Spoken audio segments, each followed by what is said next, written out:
Hello student, welcome to my channel study with Srishti. पिछले lecture में मैंने नंबर ऑफ़ फंक्शन के बारे में बताया था कि how to find number of function, उसका शॉर्ट ट्रिक क्या था। आज के वीडियो में मैं short trick of number of one function के बारे में बात कर रही हूँ कि how to find number of one function.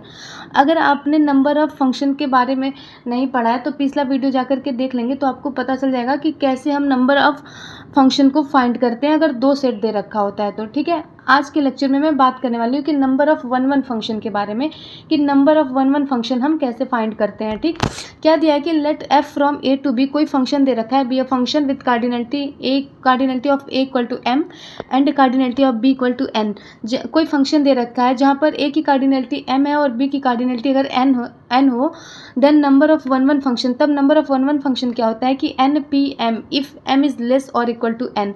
अगर एम की वैल्यू एन के इक्वल है या फिर उससे छोटी है तो क्या होगा, एन पी एम होगा। बट अगर एम की वैल्यू एन से बड़ी आ रही है तो वहाँ पे जीरो हो जाएगा, वहाँ पे नंबर ऑफ वन फंक्शन होगा ही नहीं, देन जीरो हो जाएगा। ठीक, इसका क्वेश्चन देख लेते हैं कि पहला क्वेश्चन क्या दिया है कि let F from A to B a function with cardinality of A equal to 2 and cardinality of B equal to 3, then number of one function are.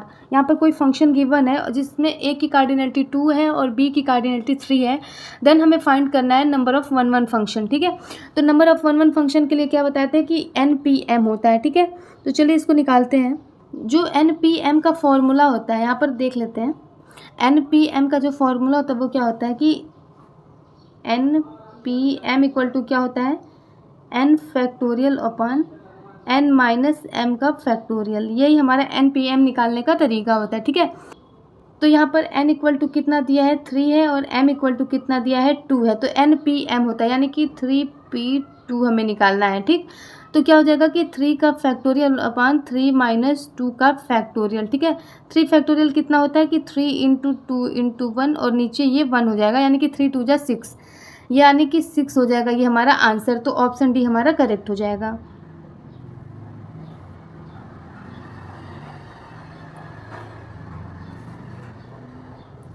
फिर दूसरा क्वेश्चन क्या है कि let F from A to B a function with cardinality of A equal to 3 and cardinality of B equal to 5, then number of one function. यहाँ पर भी कोई function दे रखा है जिसमें ए की कार्डिनलिटी 3 है और बी की कार्डिनलिटी कितना है, 5 है, ये बी की कार्डिनलिटी 5 है। ठीक है, देन हमें फाइंड करना है नंबर ऑफ वन फंक्शन, यानी कि एन इक्वल टू क्या दिया है, 5 दिया है, और एम इक्वल टू कितना दिया है, 3 दिया है, तो हमें 5p3 निकालना है। ठीक, तो क्या हो जाएगा ये 5 फैक्टोरियल अपॉन 5 माइनस 3 का फैक्टोरियल, तो कितना हो जाएगा ये 5 इंटू 4 इंटू 3 इंटू 2 इंटू 1, और ये क्या हो जाएगा कि 2 इंटू 1 हो जाएगा, यानी कि 2 से 2 कैंसिल हो गया, तो कितना हो जाएगा 5 4 जा 20, 23 जा कितना हो गया 60 हो गया। तो ऑप्शन बी हमारा करेक्ट हो जाएगा, 60 हमारा करेक्ट आंसर होगा। ठीक, फिर जो इसमें तीसरा क्वेश्चन है वो क्या है, number of one function from A to B with cardinality of A equal to 3 and cardinality of B equal to 2।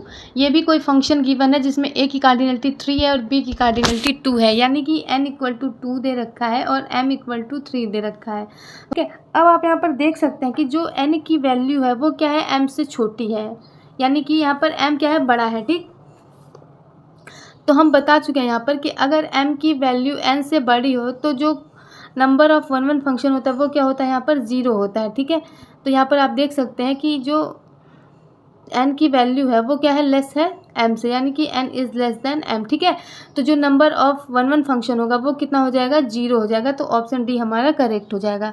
या फिर इसको आप ऐसे भी समझ सकते हैं कि m इक्वल टू अगर 3 दे रखा है, ठीक है,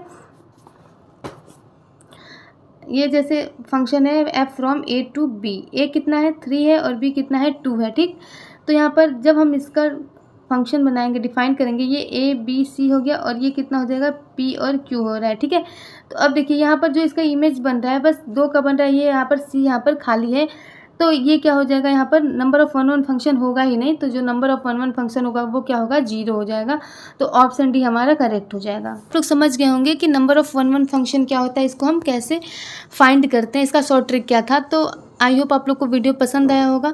तो आज के लिए बस इतना ही, फिर मिलेंगे कल नए वीडियो के साथ। Thanks for watching my video.